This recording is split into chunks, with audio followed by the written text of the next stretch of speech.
Good morning, everybody. Morning.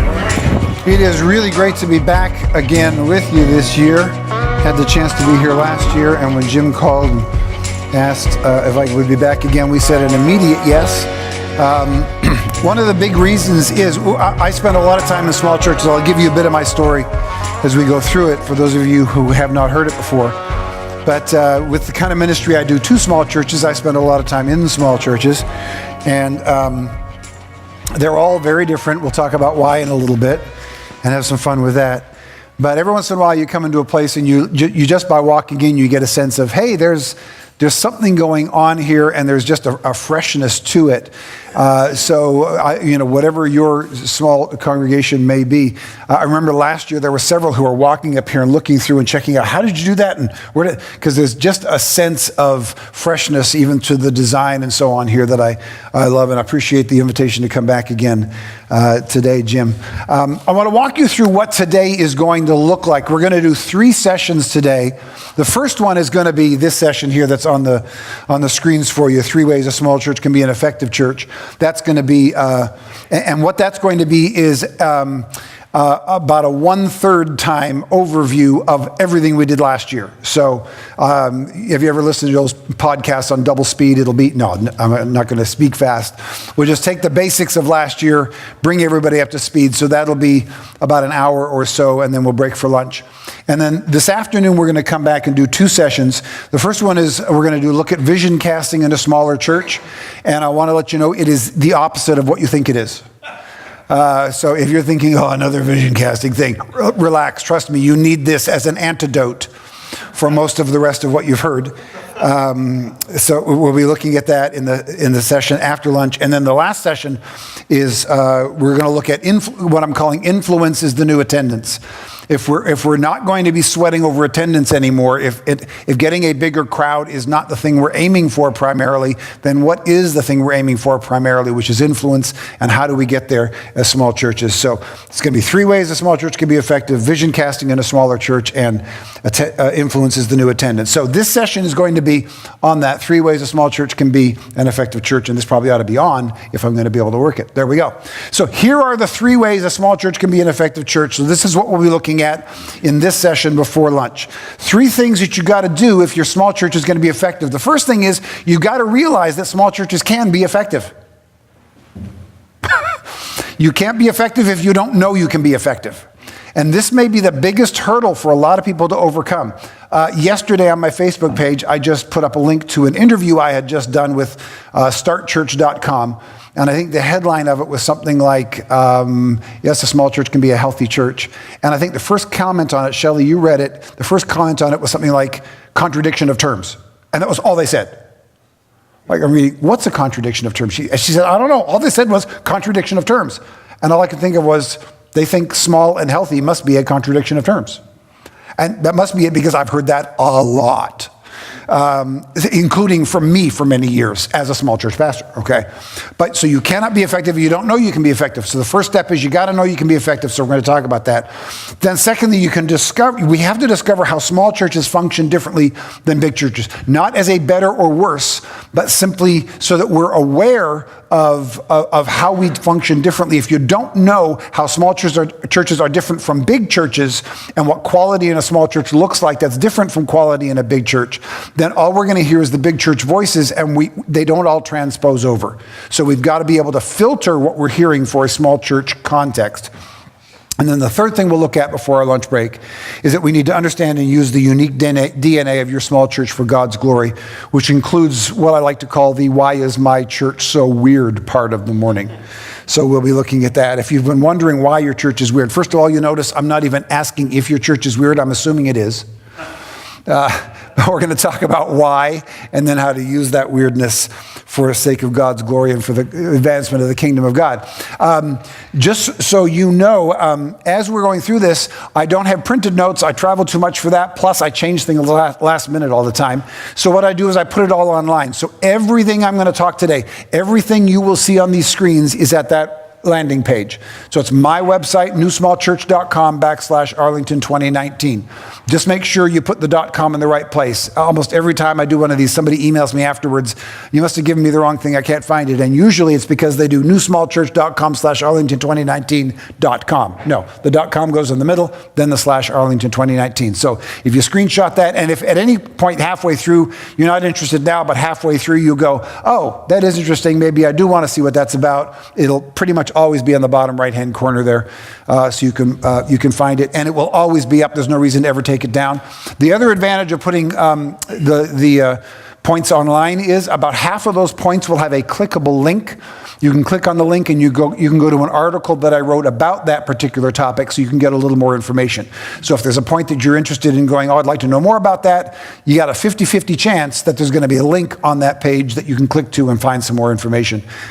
So that's why I do it online. And then some of the illustrations we have will be there as well that you can actually print up if you want to use later to teach others or to go through for yourself. So just putting it all online really helps. So anytime you want to, you can go there, and I'll remind you again of it later as well. So let's take a look at our first point for this morning.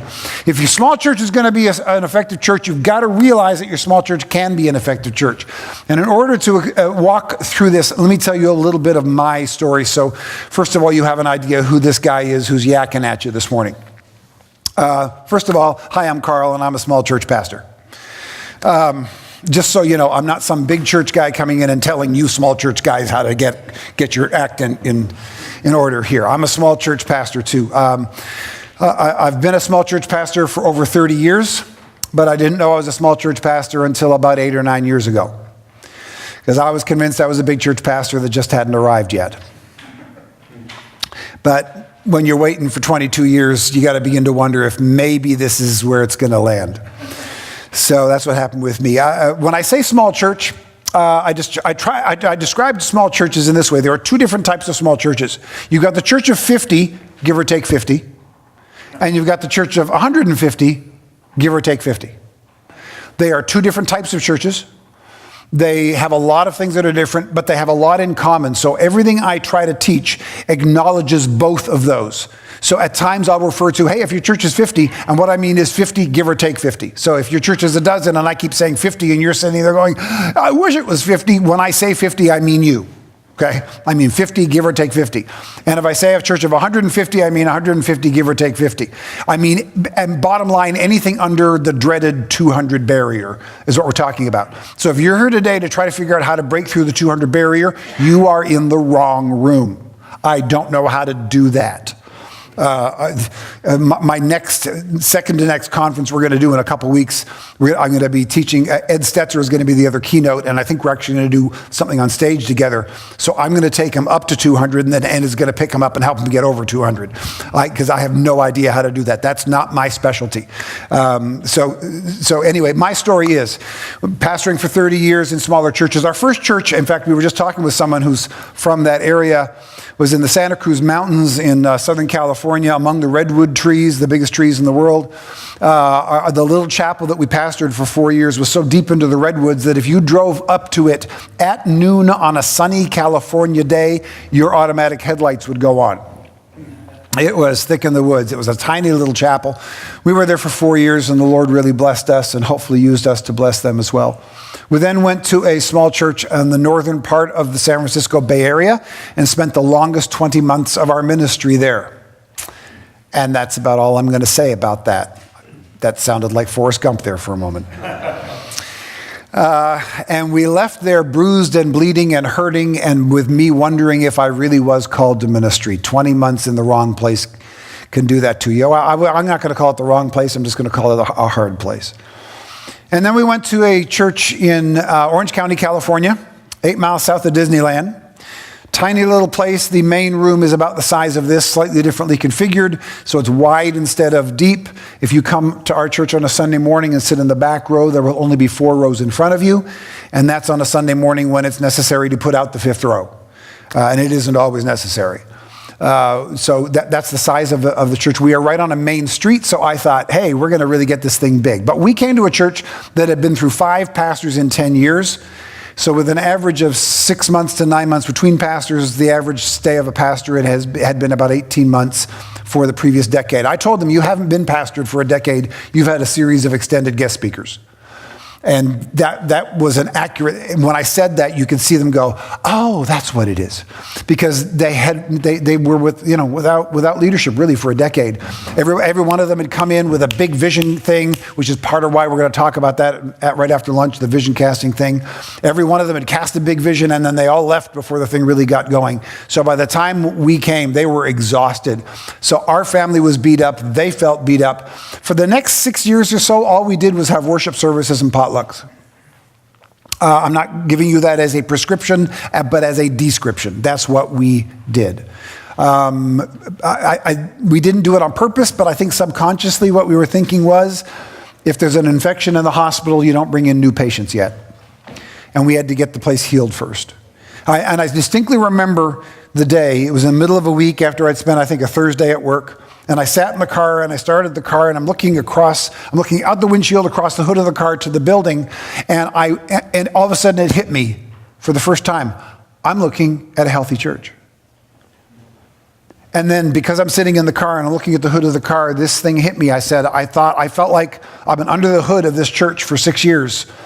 And we finally got the engine going and I'm now sitting in the driver's seat and I have no idea where to take it. What do you do with a healthy church? I hadn't pastored a healthy church in over a decade. This church had not been healthy in almost 2 decades. What do you do with a healthy church, especially when you're not used to it? So I actually brought that to our church leadership and I said, hey, we're healthy. And they were like, yeah, I think we are. I said, well, now we got to be healthful. We've got to take this blessing to others. And so we just started experimenting, figuring out where to go. At that point, we were running about 75 people. When we showed up, 30 was a big Sunday, a dozen was a fairly typical Sunday.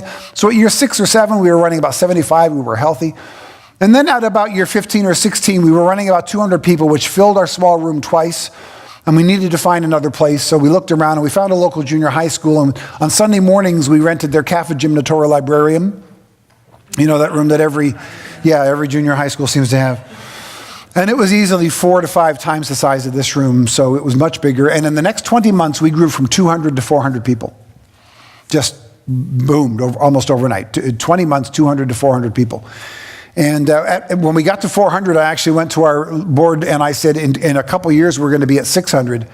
And this growth is just wearing out our pastoral staff. We got to hire staff in advance of the growth. We need to hire staff for a church of 600 because we're about to get there. They could see the trajectory and they agreed. So we hired a staff for 600. And we stayed there for about 3 or 4 months. And then all of a sudden it started going in reverse. It took us under 2 years to go from 200 to 400. And then in less than a year, we went from 400 down to, actually, I can't tell you how small we got because it's fun to count when you're growing. But I got to the point where I told them, don't give me the numbers anymore. I know everybody's name. And it was like, I felt like I'm trying to put out this fire. And when the fire is going, it doesn't matter the exact temperature of the flames. Just give me all the water you can give me. So I didn't want the numbers anymore. I couldn't look at them at numbers anymore. But every Sunday we were well under 100 and there were a lot of Sundays under 50. And less than 2 years before, we'd been at 400 people. And there'd been no scandal, and there'd been no split, and I was reeling. And I got discouraged, and then I got angry. I got angry at myself, I got angry at the church, I got angry at the church growth movement, I got angry at God. And I went to the board and I said, I got to leave for a while. I need 40 days. And the only reason I took 40 days is because I couldn't find an 80 in the Bible. And that is not an exaggeration. It's sad but true. I actually did a Bible search for numbers bigger than 40. And there aren't any. Somebody in the Bible had to have taken an 80 or 100-day retreat. And if it's in the Bible, they'll give it to me. But no, it's all 40s. So I left for 40 and didn't know if we would come back. So how did I end up in that spot? Because I didn't realize that a small church could be an effective church. Remember, I sat there and I looked at the church and I said, that is a healthy church. Why wasn't that enough? It wasn't enough because for 40 years now, all I've heard from virtually every church leader who's talked to me or that I've read or the conferences I've gone to, all I've heard from virtually every one of them is, if a church is healthy, it will grow, because all healthy things grow. So I'm looking at it, I'm thinking it's healthy, and then it grows for a bit, and then it collapses, and there's no scandal, there's no split. I must be doing something wrong. So during that entire season, here's one of the things that I went through. I would go to our district, our denominational district meetings once a year, and every year our denominational leader would get up, and every year that denominational leader would give a state of our denomination report, as he should do. And part of that report every year was numerical, as it ought to be. And one of the numbers that he gave every year, as he should, was this number. Over 90% of our churches are under 200, and over 80% are under 100. A statistic that I have since discovered is shockingly consistent across regions and across denominations. But he would state that every year, and it never changed within 1 or 2 percentage points every year. And every year he would make that statement, the next sentence would always be some version of, we have to fix this. It was simply assumed that this was a statement of a problem. And every year I would sit and I would hear my denominational leader, who I love and respected, tell me this was going on and that this is a problem. And so every year I sat there and thought, oh no, I'm part of the problem. Except for that one year. Every year I came, I was one of those problem churches. Every year we were under 200. For a bunch of years we were under 100. Oh no, I don't want to be a part of the problem. I want to be a part of the solution. I got to get above 200 in order for not to be a part of the problem anymore. Because they stopped at 200. They never said, and there were this many under 500. Because apparently once you're over 200, everything's good. Right? If you asked him, he would not say that's the case, but that was the impression that was given every single year when that's the stat you hear every single year. And then I went during that season where we were in that collapse and I almost left and I was getting angry, and quite frankly, I was the angry cynic sitting in the back throwing stuff at the screen. That was my attitude. And I went to that denominational meeting and he got up and he gave the same thing. And have you ever been listening to somebody speak in a room like this, and the person who's speaking says something and it triggers a thought process in you, and you're off over here for about 5 minutes and the speaker's going on and it doesn't matter to you what they're saying because you're over here? It may be happening to some of you right now. Well, that happened to me. He gave those stats and I knew what the next sentence was going to be. We got to fix this, or some version of that. And instead of listening to that, something in me snapped. And instead of thinking, oh no, I went to, so what? And I just sat there, arms crossed, staring at him and going, so what? I don't care. I don't care anymore. As soon as somebody says, I don't care anymore, that's when they've begun to care so deeply that they can't admit how much they're hurt. I don't care anymore. Okay, fine. My church is small. There's a lot of small churches. I don't care. So what? Well, the thing is, I'm stubborn, so when I think so what, I need to find out so what. So I did some research. Here's what I discovered. That stat says nothing about the health of the churches in question. Whether it's a denomination or a region or whatever, if you've got a group of churches in a particular denomination or in a particular region, those statistics are shockingly consistent cross-denominationally and internationally. And it says virtually nothing about the health of the churches involved, and here's why. If that group of churches is in revival, if within that group or in that geographical region there is church growth happening, and by church growth, when I use it, what I mean is that Christians are actually increasing as a percentage of the population. True church growth is not existing churches getting bigger. True church growth is when Christians are increasing as a percentage of the population. More people are actually coming to Christ. Okay, so if you've got a region where that is happening, part of the reason that happens is the planting of new churches. And when new churches are planted, they typically tend to be what size? Small. So when a region or a denomination is in revival, or whatever term you want, renewal, whatever term you want to use for that, the percentage of small churches remains high because planted churches is always a part of that process. On the other hand, if the entire region is in decline, then the number of people attending the existing churches is dropping, and therefore the percentage of small churches remains high as well. Whether a region or a denomination is in revival or in decline, the percentage of small churches to large churches has always remained high. Always. So the fact that there are a lot of small churches is important to know the number, but you've got to know other things in order to know whether it's a sign of health or not. On its own, it doesn't say what we need it to say. And so after I did some of that research, I shifted from oh no through so what into now what? Okay, we got a lot of small churches. Now what? It looks like small churches are the main tool that God has given us. Now what? What are we to do with these things? There's a whole lot of them. The fact that there are a whole lot of them doesn't say anything's healthy or unhealthy. It's just simply, what is it? They say the first job of leadership is to define reality. All that does is define reality. It doesn't tell you whether your reality is good or bad. It just defines reality. We got a lot of small churches. Okay, now what? There's a great scene in the movie Apollo 13, and Apollo 13, of course, is based on the true story of what was supposed to have been the third moon landing. And in the movie, they describe they're going up, they're heading to the moon, they get damage to their spacecraft, and they're not going to be able to land on the moon now. Instead, it's a rescue mission, and they don't know if they can get the 3 astronauts back alive. Problem after problem after problem after problem happens, and at one point, they present the problem, we have run out of air filters, and we got a real crisis up there because they're not going to make it back on the air filters they've got. And they said, well, we sent them up with enough. Why don't they have enough? Well, because they didn't land on the moon. So the part of the spacecraft that they would have been using those air filters to land on the moon, they didn't use. So he says, well, then go get those air filters and bring them back in. He says, they've done that. The problem is they're round and the holes are square. In the other, they didn't match up the air filters from one part of the ship to the other. And the guy goes, tell me this isn't a government project.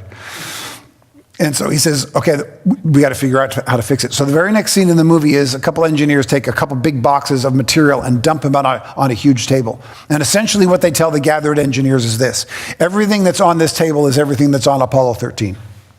If it's not on this table, it's not on Apollo 13, therefore you cannot use it.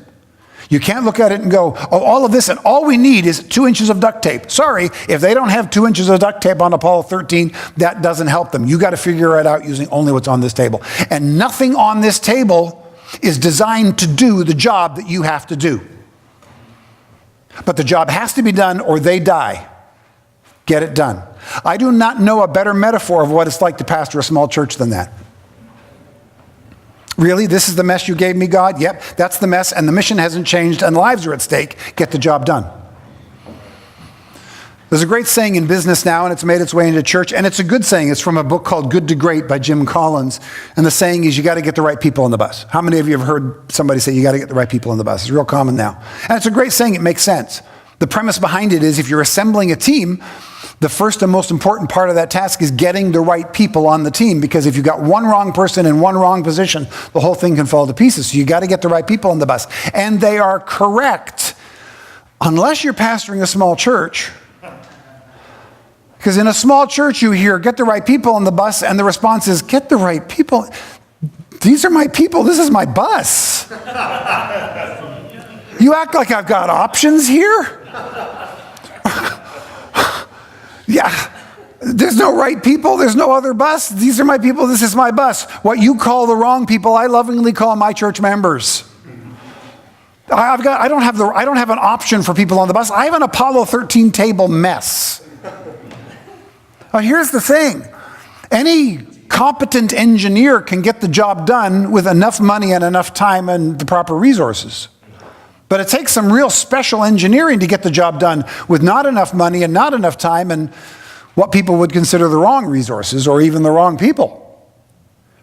So why did God do that? I don't know why he did it, but I know that it's not new. Because did you take a look at the 12 disciples Jesus picked? Talk about an Apollo 13 table mess. And those were his choices.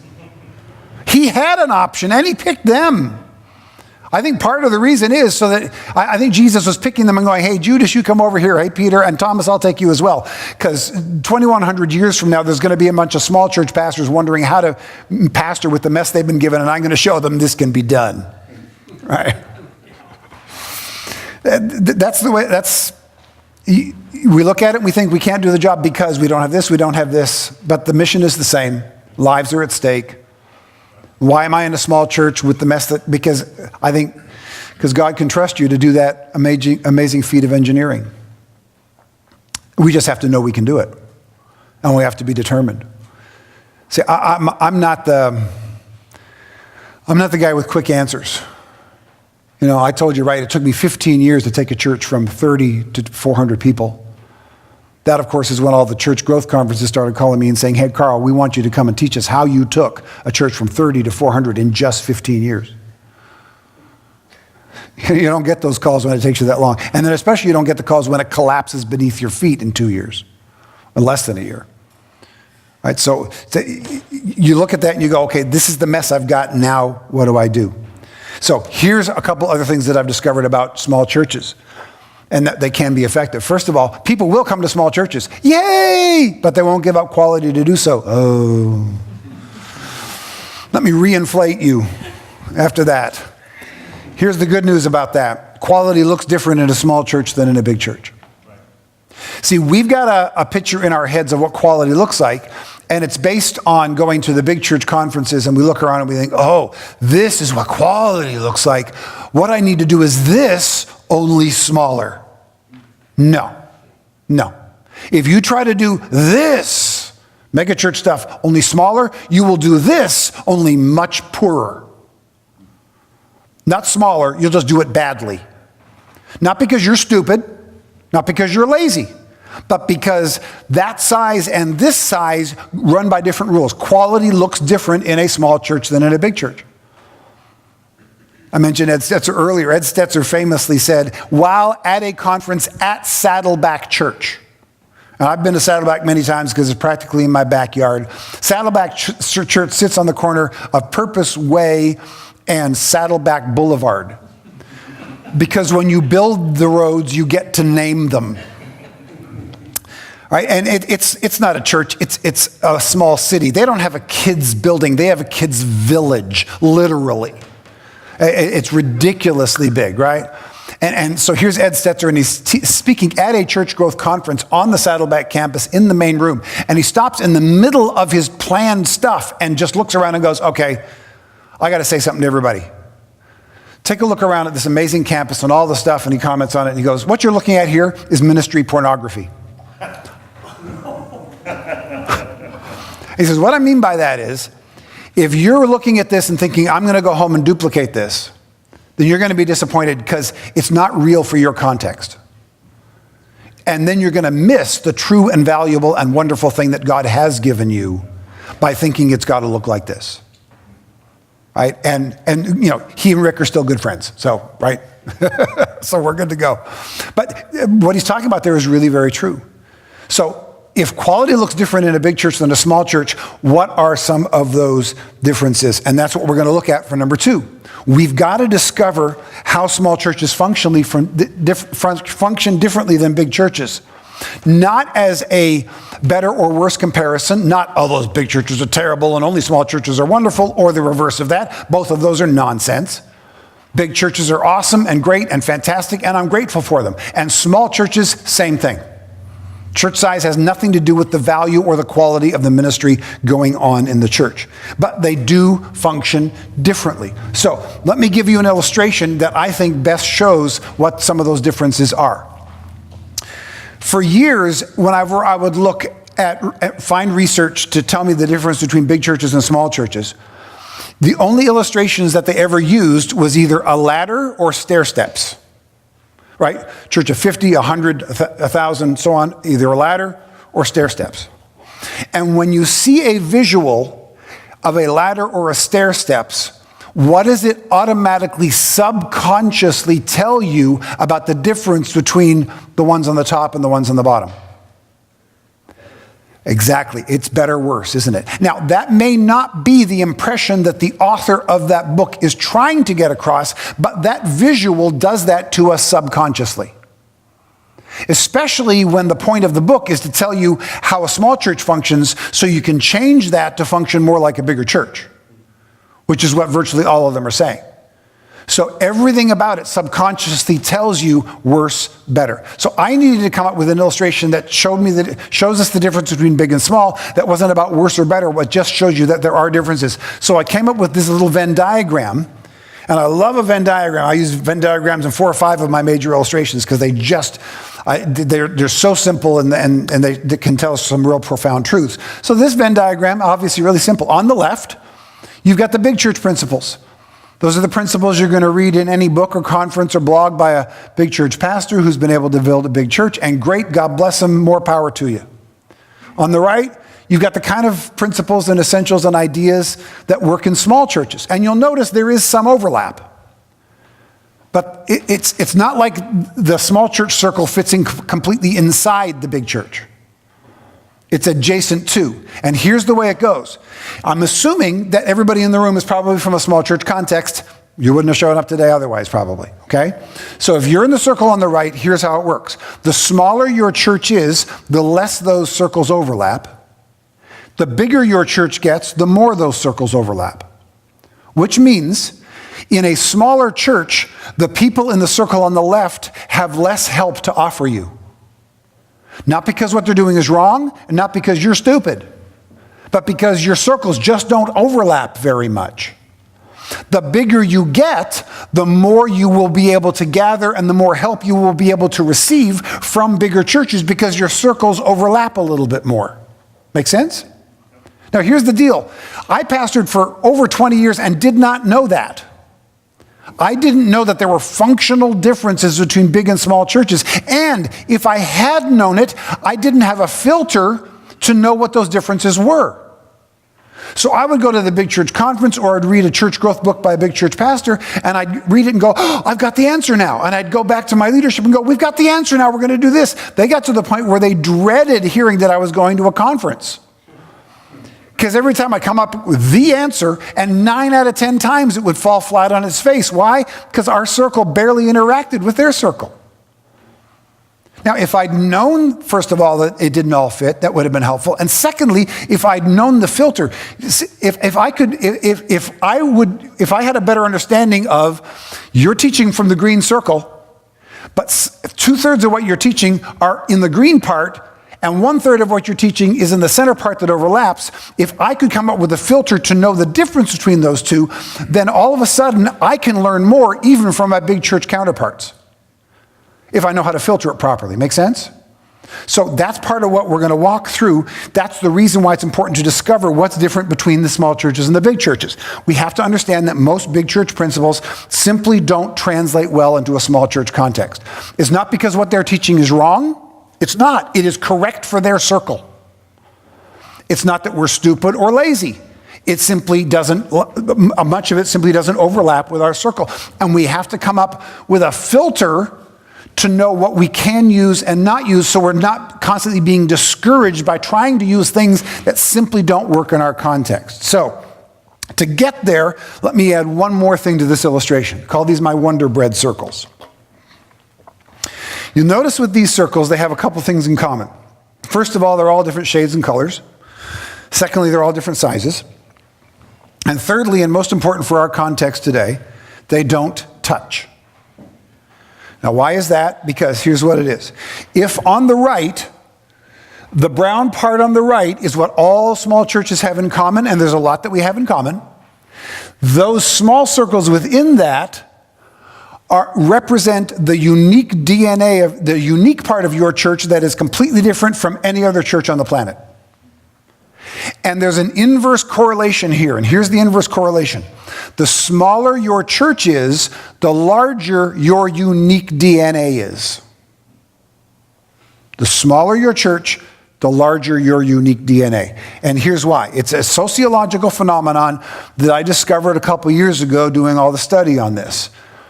And the sociological phenomenon is called the law of large numbers. And the law of large numbers states very simply that the bigger the crowd, the more predictably it behaves. This is how every polling company works. Right? Have you ever heard a poll and said, Americans now think this way on such and such a subject, right? And you go, they never talk to me. Well, they don't have to talk to you, they don't have to talk to me. Because they have to do 3 things. They have to ask the right questions. Secondly, they have to ask it of the right demographic mix. And thirdly, for our context today, here's the thing that matters. They have to have a minimum sample size. So for America right now, that's something like 5,000 to 7,000 people. That's the minimum number of people that you need to ask the right questions of to the right demographic mix. Why minimum sample size? Because if you ask even the right questions of the right demographics, but you're only asking 50 people, the individual personalities in that group of 50 will affect the outcome too much, and you can't extrapolate it up. You've got to have a minimum sample size. Make sense? So here's how it works in the church context. If I'm pastoring a church of 2,000 and I go to a conference and there's a pastor speaking who pastors a church of 20,000, I can take virtually everything they say, virtually every principle they use, and duplicate it in my church and just drop a zero. The two circles at that point are virtually overlapping. So 2,000 down to 20,000, just drop a zero. So 20,000 down to 2,000, drop a zero. So you think, oh, then 2,000 down to 200, just drop another zero. Nope, stop, doesn't work. Why? Because at 200, you're beneath minimum sample size. 20,000 down to 2,000, it's just dropping a zero because think of a church of 2,000 and a church of 20,000. They have the same stuff, just more of it or less of it. That's a little oversimplifying, but not by much. Because at 2,000, you've already got multiple staff, you've got multiple age departments, you've got all kinds of different midweek things and scheduling issues with the facility, you've got similar parking issues, and at 20,000, you've just got 10 times more of them. That's, again, oversimplified, but not by much. So at 20,000 and 2,000, same issues, just 10 times more or 10 times fewer. But when you drop it to 200, all of a sudden, hey, we may not even have a full-time pastor. We may not have enough volunteers to have age-segmented Sunday school classes. We may not own a building. We may own a building but not have a single parking space. Or we may own a building 5 times bigger than we need because there used to be a lot of people attending this church and now there aren't very many attending at all, and that's a problem that the church of 2,000 typically doesn't have to deal with. So it's not just dropping a zero anymore. Most of what they do simply has to be done differently in our size because of sample size, because we dropped down. So 20,000 down to 2,000, drop a zero. 2,000 down to 200, you can't just drop a zero anymore. And 200 down to 50, it's different again. And then you can take 2 churches of 50. And those churches can be of the same denomination, in the same town, on the same street. And you might as well be on different planets. Why? Because they got 50 different people than these ones have got. 50 different people. Now you think, okay, but this church of 2,000 has 2,000 different people than this church of 2,000. True, but because they're above minimum sample size, because they've got a large group, the crowd flattens out the individual personalities, and so they have more similarities than differences. How many of you have ever attended a service or a conference at a megachurch? Then you've seen all of them. And I don't mean that as an insult to any of them, because obviously there are theological differences and so on, but as far as the functionality of the facility, you've seen all of them. Why? Because once you get to that size of a crowd, it feels like going to the mall. Right? Going to a mega church and going to the mall, similar feeling. Again, it's not an insult to them. It is simply the nature of managing large crowds. Once they learn those principles, they do them. Now, when you get in, obviously, going to a healthy mega church is going to be very different than going to the mall. Very different. But the functionality of how people are moved and the structures of them have a similar feel because they have to be once you hit that size. But if you go to churches of 50, right, you got those 2 churches of 50. Like I said, same denomination, same street, same town, different planets. Why? Well, this church of 50 here, when one family leaves, there goes their entire children's ministries department. They don't just have to phase down, they phase it out. Why? Because they didn't just lose the children's ministry workers, they lost all the kids.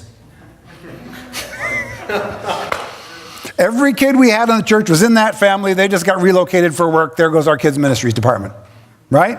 Whereas this church of 50, when that one person that we all love just doesn't show up to church one Sunday morning, we all breathe a little easier because we're not going to have that awkward confrontation in the lobby, at least this week. And don't look at me like you don't know what I'm talking about, because every one of you has a name and face in mind right now. I know this because here's the rule. Every church has one. And if your church doesn't have one, some other poor church has 2. And there are weeks that I'm convinced that there's 3 churches in my neighborhood without one. Just the way it is. All right. Now, the Church of 2000 has one of those folks as well. But that just means that the pastor gets a weird email once a week. The size of the crowd flattens out their effectiveness. But that one person can ruin your Sunday in a church of 50. They can split the church. They can chase you from ministry. That one person can have impact. Which leads me now to the reverse side of the law of large numbers, which is our number 3. We need to understand and use the unique DNA of our small church for God's glory. So why are they different? Because of the small size, individual personalities impact the whole. Which leads us now to the reverse side of the law of large numbers. Law of large numbers states the larger the crowd, the more predictably it behaves. The flip side of that coin is the smaller the crowd, the more impact each person has for good and for bad. I've already described some of the bad to you, but let's talk about some of the good. One of the main reasons people choose to go to a small church is because they can have impact there. Think about this. If you play a little bit of guitar and you walk into a mega church and the worship team is singing songs off their latest album, you're going to look at that stage and go, I am never getting on that stage, am I? Nope, you are not. Not if you just play a little guitar. But if you play a little guitar and you show up in a church of 50, you could be leading in worship in a month. In fact, it may not take a month. They're going to look at you and go, you play some guitar? Is it in the car now? Right? I told this story in the last conference, and somebody came up to me afterwards and told me a story of, yes, exactly. It actually happened recently in our church. They were up and they were leading that morning, and they'd never been in the church before. You're brother and sister of so-and-so? Oh, you actually know Jesus? Yeah, and you have a guitar with you? Get up there. Right? So, and that's one of the reasons a lot of people choose to go to a smaller church. Shelley and I were just in a really large church for a conference, and they had just gone through an entire upgrade of the entire facility. They'd repainted, they'd put in new carpeting, they'd done their entire graphic design package for their website. Everything in 6 months had been completely changed over. And that was done by a group of highly paid professionals who do architecture and design and graphics. Appropriately so for a church of their size.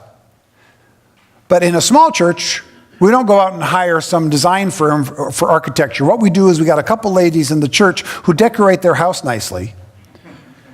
And so 4 times a year at the change of the seasons, they go back into the shed and they pick out the stuff that's still good from last year. Right? And they decorate the sanctuary and the hallway, and they do a nice job.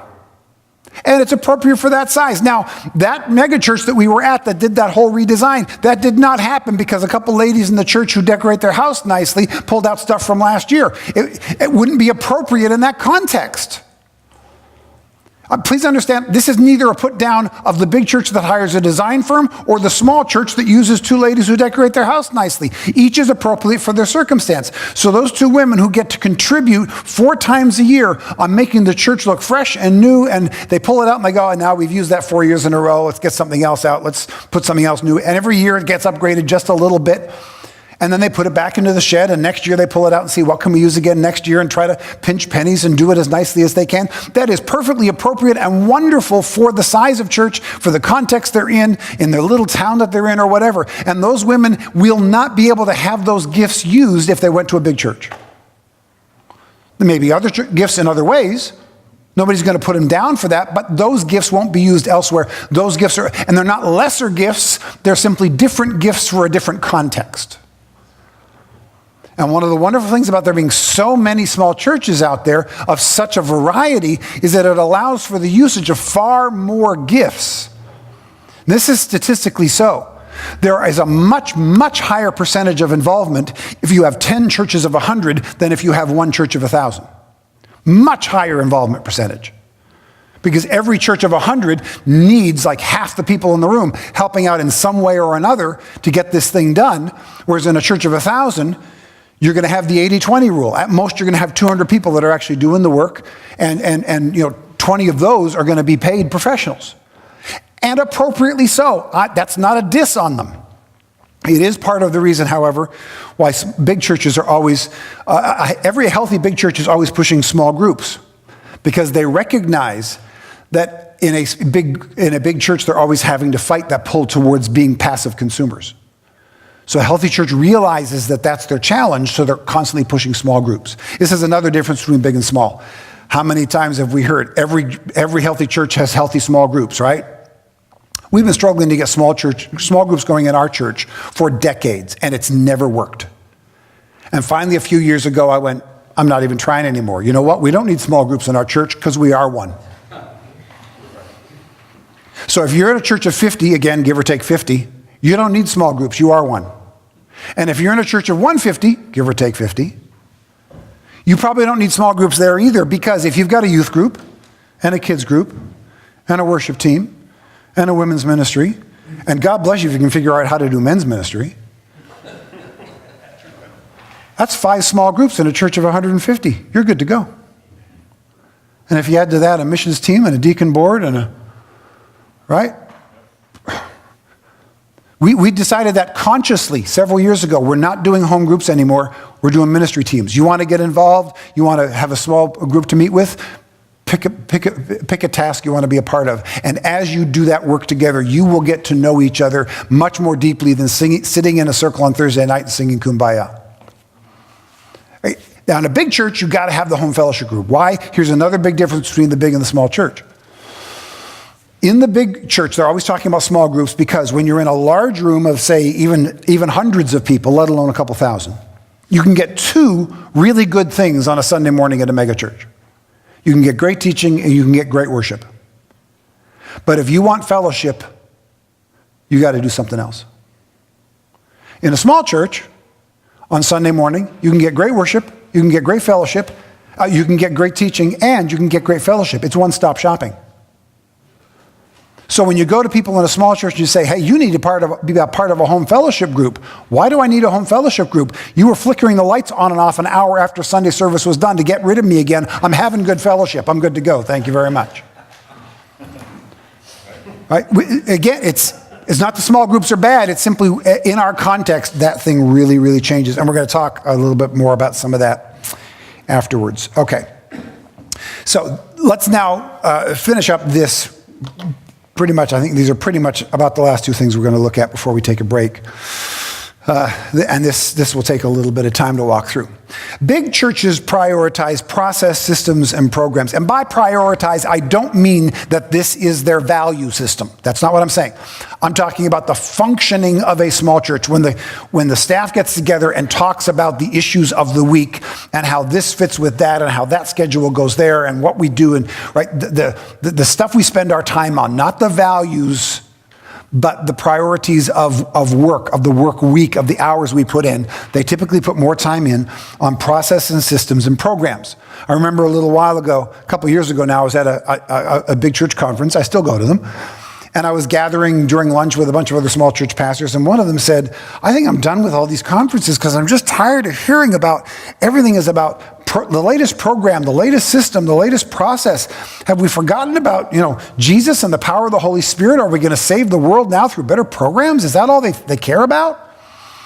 And my answer was, yeah, I get the feeling, because I hear that too, but that's not what they think is more important. That's simply what they have to spend most of their time on because of the size of the crowd. And so when they figure it out, they teach us. But they only have so much to teach us because that's not the main priority in a small church. Small churches prioritize these 3 things: relationships, culture, and history. Now, relationships still matter in a big church. Culture still matters in a big church. History still matters in a big church, but they matter in completely different ways. So let me walk you through them. First of all, relationships. If you ask small church attenders why they go to a small church, by far the number 1 reason they give is some version of, the pastor knows my name. Second, I can have an impact, as we just talked about. And thirdly, if I'm gone, they miss me. That's the main 3 reasons. They're all relational. First one, the pastor knows my name. There's a lot of people out there who need to be pastored by a pastor. Bunch of freaks. Right? And yet they're made to feel that way sometimes, aren't they? How dare you need to be pastored by your pastor? Do you know you're hindering the growth of the church? No, they're not. Well, if they are, they should stop. Because there are some people, and they're going to make sure the church doesn't grow so that I have full access. That's a problem. But if you're picking a small church because the person who preaches on Sunday morning is the person that you want to have baptize you, is the person that you want to have dedicate your baby, is the person that you want to have visit you when you're in the hospital, you're not wrong to want to be pastored by your pastor. And so as small church pastors, we need to be aware of that, and we need to step up as much as we can. Now, that doesn't mean we have to wear ourselves out. We need to be equipping God's people to do the pastoring for each other, just like healthy big churches do, but we're going to do even that equipping in a much more hands-on way. We are going to teach relationally. Mentoring is better than curriculum. Often I'm asked by small church pastors, what's a good discipleship curriculum? And my answer is always the same, pretty much whatever works for you. Well, how can you just say that? Because curriculum is secondary to the discipleship process, especially in a smaller church.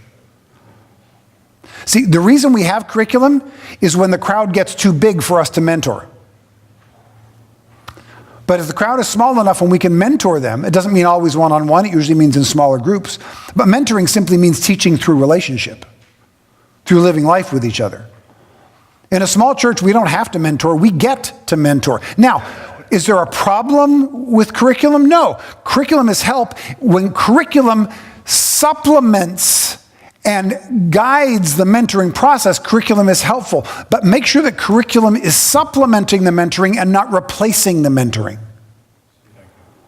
In too many churches, we have replaced mentoring with curriculum, and that's a problem. Because at that point, we're no longer discipling people, we're just getting them through the classes. There's a lot of people that think they've been discipled and they haven't been. They've just taken more classes. And those, quite frankly, those people are the ones that'll drive you crazy as a pastor because they think they know everything. They're not doing anything, but they think they do. That's the problem. In the big church, they got a problem with people being too passive. In the small church, we got a problem with the passive-aggressive. They're still not doing any more than the big church, but they're going to be vocal about it. And a lot of it happens because they've gone through all the classes, but they actually haven't been mentored relationally. So in a smaller church, we get to mentor, and then we mentor others who become mentors themselves. So it's relational. So we want to lean in on the relationships. That's the reason people go to a small church to begin with. And in a smaller church, we have the advantage of being able to mentor people. Secondly, culture. Now, culture is a big thing in leadership right now. If you put in culture and leadership in your Google search, you will come up with several hundred zillion results and several hundred zillion books on Amazon on culture and leadership. But here's what almost all of them teach, that the leader has to establish the culture. That is correct in the circle on the left. It is not correct in the circle on the right. Now, when I say culture, before I talk about why it's different, let me explain what culture is so we're on the same page here. Culture is not this church is formal, this church is informal, this church is traditional, this church is not traditional. That's style, that's surface. Culture is beneath the surface. Culture is the unwritten set of rules that governs everything we do. The unwritten set of rules that governs everything we do. Anytime somebody in your church says, well, that's just the way we do it here, that's a statement of culture. In fact, the strongest culture enforcers in your church probably have no idea they are enforcing culture. They're just doing what we've always done. Well, that's the definition of culture. What we always do here, the unwritten set of rules that governs everything we do. Now, in a big church, the culture is established by the leadership team. Because if you walk brand new into a church of 2,000, do you expect to impact the culture, or do you expect to hear what the culture is and decide whether you agree with it or not? You don't expect to impact it, do you?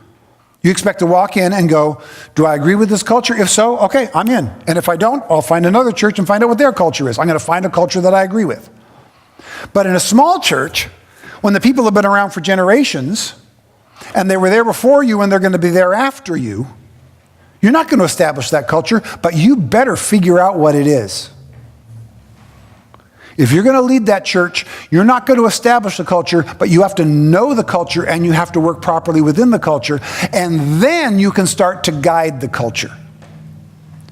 Part of the problem in our congregation in the 10 years before we showed up is that 5 pastors in a row showed up, didn't check what the culture was, and just started saying, mission statement, here's what we're going to do. And then in 18 months, they got discouraged and left. They were trying to establish a culture in a place without understanding what the culture currently is. Now, again, in a big church, the primary leadership, especially the lead pastor, establishes the culture. And everybody expects that and goes along with that. But the smaller the church is, the more the culture is going to be established by the people who are sitting in the seats. So we need to understand it. The best teaching I know on culture is Jesus' parable of the sower. Jesus' parable of the sower is a parable about mission and culture. So let me walk you through it. Jesus gets up and he starts to tell a story. And he says, a farmer went out to sow seeds in his field. And he took the seeds, good seeds, and he scattered them and they landed on 4 different types of soil.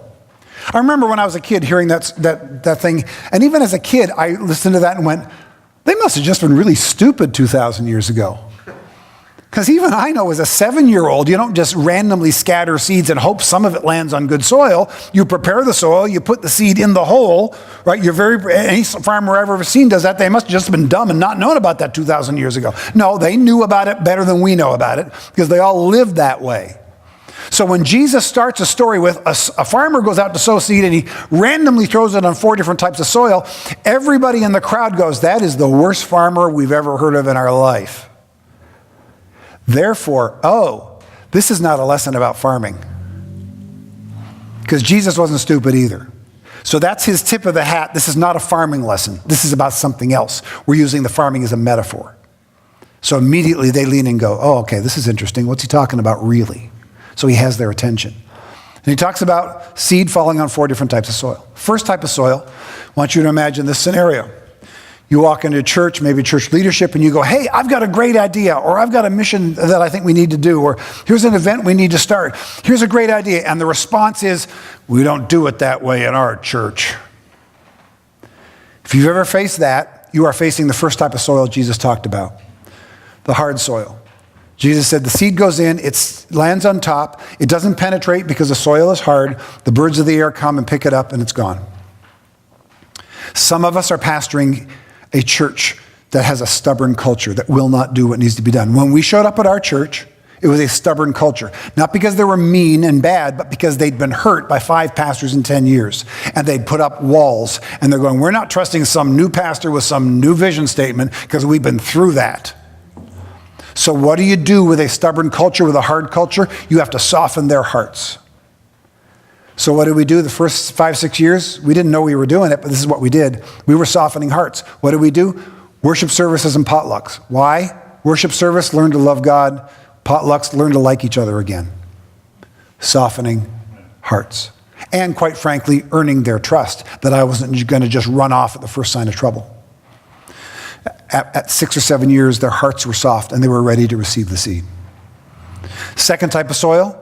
You suggest an idea and they go, that's a great idea, Pastor. And then nobody shows up for the planning meeting.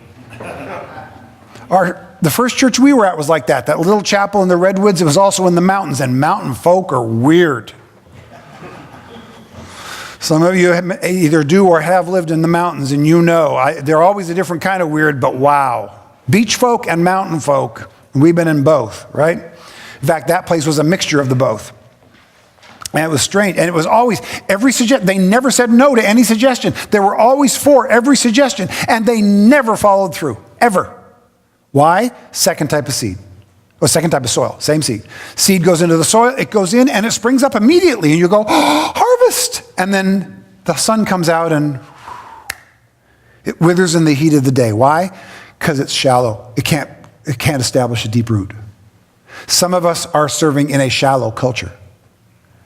They're not anti, they're not mean, they're not hurtful. They say yes to everything, they just don't follow through. There's no maturity. So what do you do to a shallow, immature church? You have to help them to get mature and go deep. So you have to teach them. You have to walk through it with them. You have to have patience with them to teach them, here's what it means to be a believer. Here's what it means to be a functioning church. Here's what it means to watch out for each other. Here's what it means to have the discipline to follow through on your promises. We have to help them become mature. That was one of the first things we did after we started reestablishing in the church that we're at right now. And by the way, we've been there 26 years, so we continue to do that. But we started realizing, okay, they're shallow, they're not following through, so we got to help them go deep. And then the third type of soil, you present it and you go, hey, here's a great idea. And they respond, hey, we like that. Let's add that to the other 17 other events that we're doing this week. That's the busy church culture. Jesus describes it as the seed goes in, it goes down, it grows up all right, but it grows up among weeds and thorns and thistles. And the busyness of life chokes out the good seed. Some of our churches have a busy church culture. Maybe from back in the day when the church was bigger, and so we had multiple departments and multiple age divisions and so on. And the church has gotten smaller, and nobody's had the guts to say, we need to stop doing some things because we're trying to do too many things with too few people. Or maybe like me, you've gone to the conferences and you've come back and said, hey, there's a new idea, and you just add it to the pile instead of removing something from the pile. I think some of our churches are like 2 closed ministries away from revival. We need to start trimming it back. If you've got a busy church culture, you need to simplify. So I've just described to you 3 types of culture that need to be changed. So if you're listening to this and you're recognizing one of your churches, here's the deal. You don't have a mission problem, you have a culture problem. If anything I've just described feels familiar, it's not an issue of mission, it's an issue of culture. And here's the deal. We've got to stop throwing good seed into bad soil. Don't be the bad farmer, be an intelligent farmer. Jesus wasn't describing farming.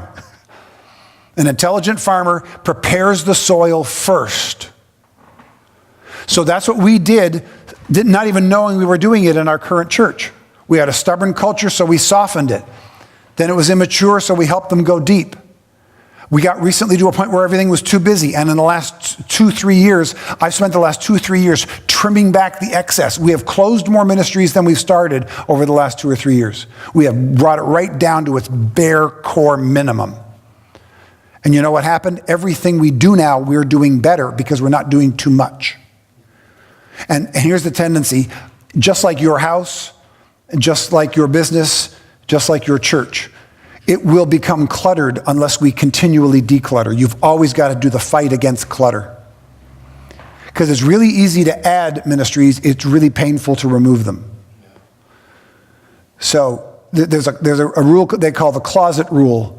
And people who live in big cities and they're in a small closet, and the rule is this: you don't add a new garment until you remove an old garment.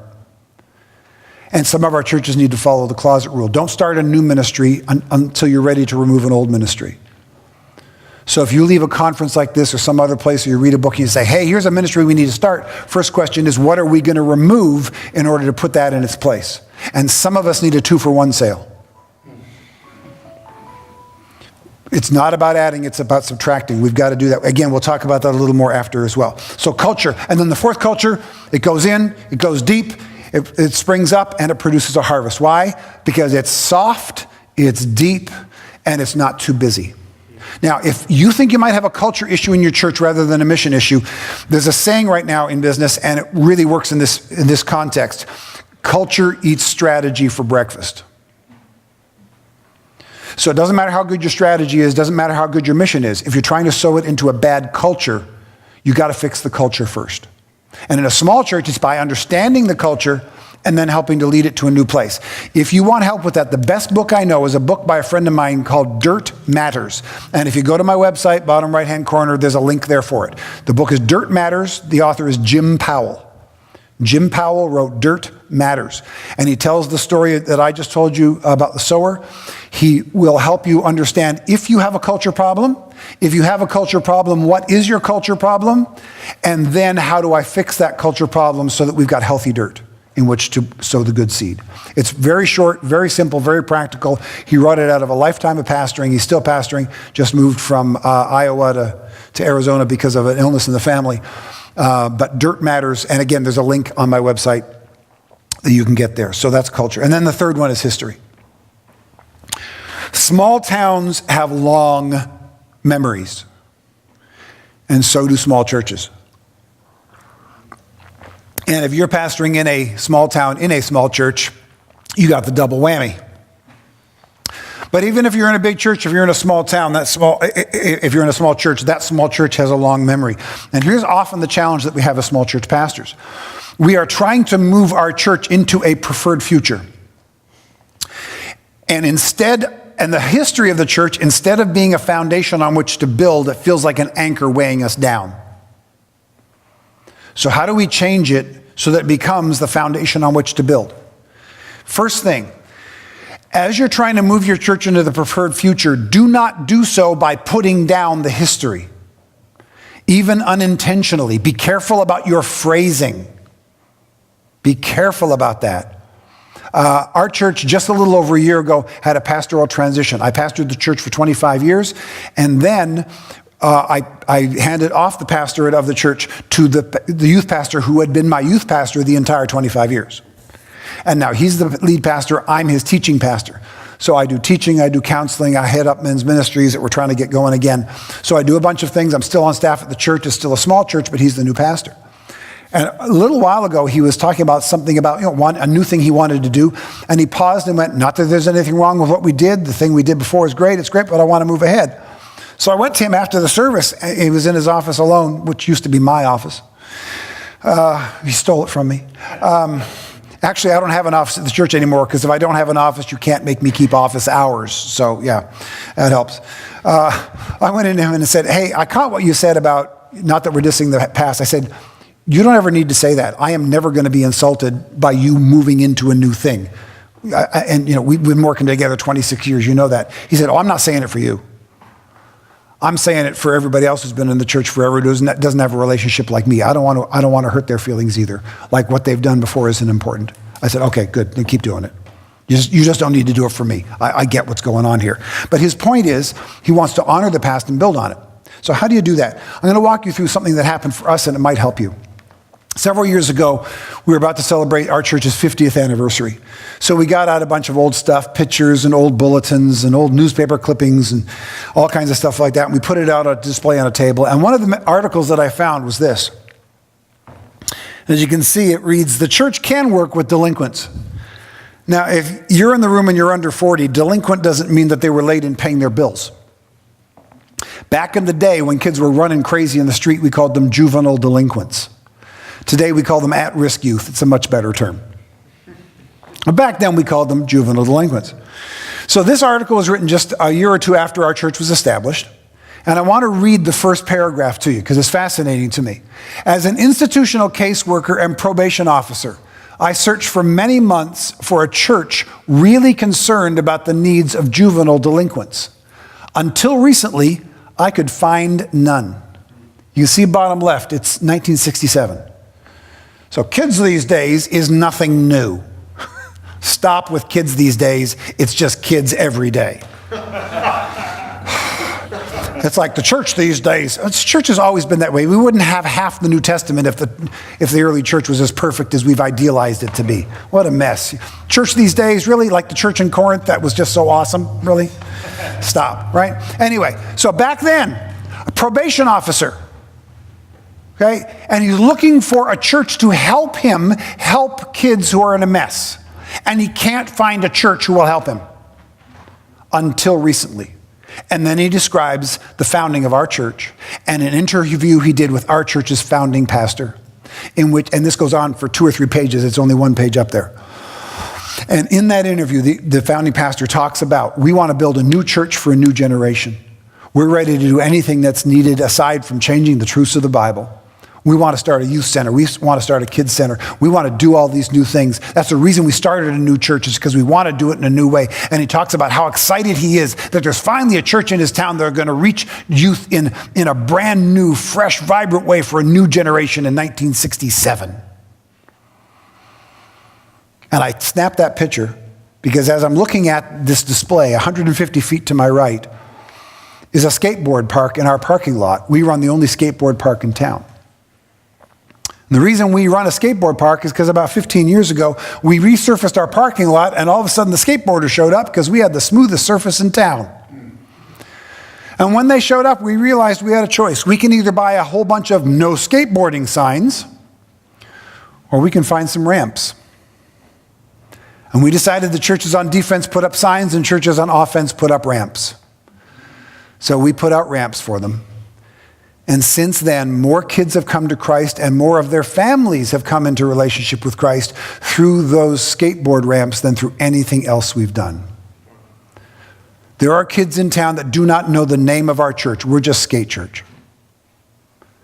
I am not telling you to go and start a skateboard ministry in your church. Do not do that. That's ours. There's something else in your neighborhood that's going to catch your attention if you're looking for it, that's going to say, yeah, that's what we need to do. So I snapped that picture because if anybody ever comes to me and says, I can't believe you've got a skateboard park in a holy place like a church parking lot, the founders of our church will be appalled if they knew you were allowing skateboarders to run amok in this church. Oh, really? The founders will be appalled? The church can work with delinquents. That's what our founders said. So what does that mean for you? If you're trying to move your church into a preferred future, but the history of your church feels like an anchor weighing it down instead of a foundation on which you're building, take a look at the actual foundation. Find your church's founding documents. Find your denomination's founding documents. Because what you're going to discover is that denominations and churches are not founded by sticks in the mud. They're founded by pioneers and visionaries, and they make pioneering and visionary statements. You will not find in your church's founding documents any phrase resembling, the reason our church is starting is so that we can have this color of carpet from now until Jesus comes. Nothing like that at all. You will find statements like the church can work with delinquents, reaching a new generation in a new way. We'll do anything aside from denying biblical truths in order to reach that generation. You will hear visionary statements. And so what we need to do is we've got to shift our mindset. The way we honor our history is not by doing what our founders did. We honor our history by thinking like our founders thought, in fresh, visionary new ways. And when you do that, you can both honor your church's history and move your church towards a better desired future. Rather than duplicating what they did, think like they thought. Do things in the spirit by which they did them. Because people who start churches, if they just wanted to do the way things had always been done, they wouldn't have started a new church. They'd have stayed in the old one. So you get to do both. You get to honor the past and move forward into a desired future. Now, again, in a big church, this isn't a big deal because in a big church, they're writing history every day. They may have been around forever, but if all of a sudden they've exploded in growth and they're massive, I shouldn't say nobody cares, but it's not a big issue. There's very few people in big churches going, back when you were then, you weren't 3,000, 4,000 people big. It's got to be different now. Everybody gets it. So big churches are writing their own history. Small churches have to honor it and build on it. And especially in small towns, especially in a church that pre-existed you.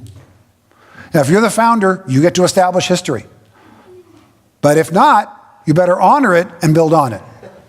Okay, so here's what we're going to do after lunch. Next session, we're going to take a look at vision casting, like I said earlier. And trust me, it is exactly the opposite of what you think. It's going to be the cure for what ails you.